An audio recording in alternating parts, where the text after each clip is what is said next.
El 25 de enero se celebra la conversión de San Pablo. El capítulo 9 del libro de los Hechos de los Apóstoles narra este acontecimiento. Su nombre era Saulo, descendiente de la tribu de Benjamín. Había nacido en Tarso, en la actual Turquía. Tarso era una ciudad universitaria que se destacaba por su cultura y su escuela de filosofía, por lo que Pablo tuvo acercamiento a la lengua, cultura y pensamiento griegos. Al igual que su padre, tenía la ciudadanía romana, un gran privilegio en esos días. Según la costumbre judía, desde los 5 años debió aprender a leer en la Biblia hebrea.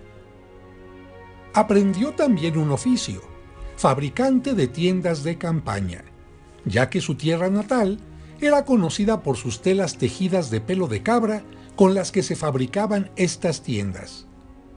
Su educación judía la recibió bajo la estricta doctrina de los fariseos, teniendo como profesor a Gamaliel, uno de los más grandes rabinos de su tiempo.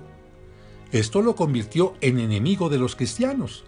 De hecho, él estuvo presente en el asesinato de San Esteban, uno de los primeros seguidores de Cristo y el primer mártir cristiano, incitando a la gente a que lo mataran a pedradas.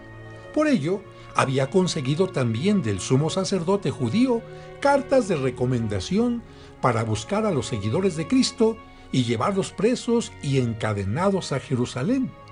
Hasta que un día, mientras iba por el camino cerca de Damasco, le rodeó una luz venida del cielo, cayó en tierra y oyó una voz que le decía: «Saulo, Saulo, ¿por qué me persigues?». Él respondió: «¿Quién eres tú, Señor?».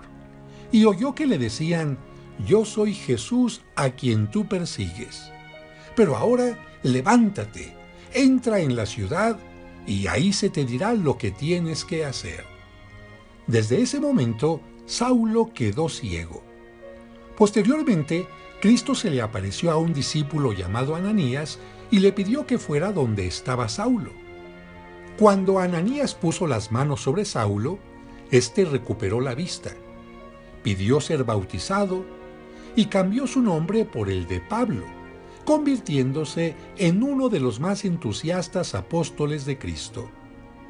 En su carta a los Gálatas dice: «Cuando aquel que me llamó por su gracia me envió a que lo anunciara entre los que no conocían la verdadera religión, me fui a Arabia.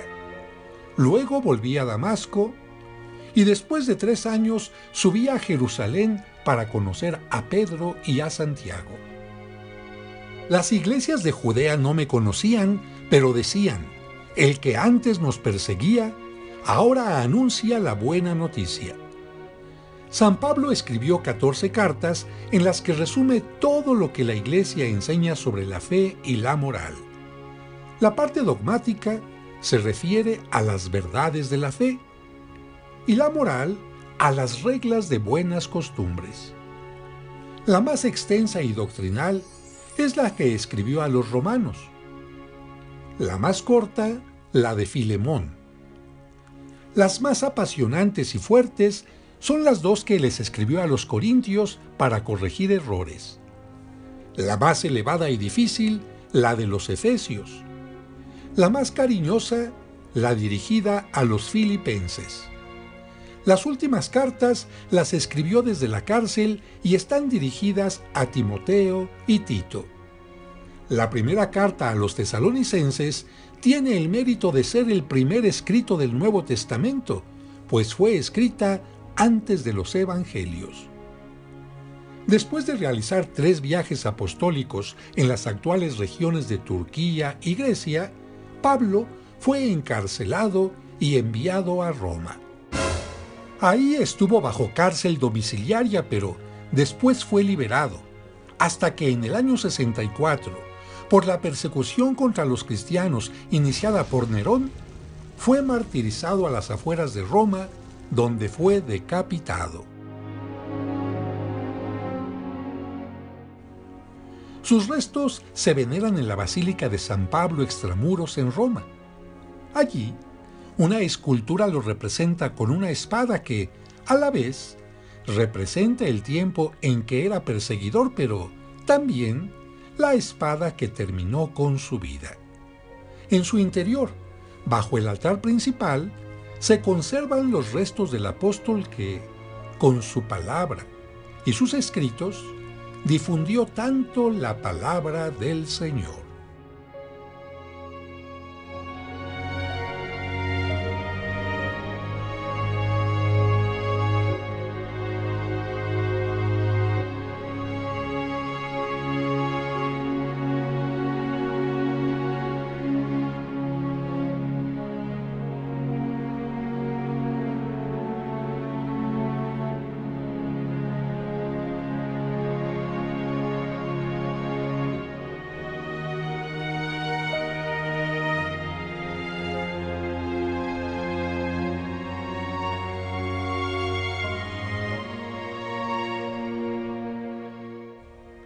San Pablo ruega por nosotros.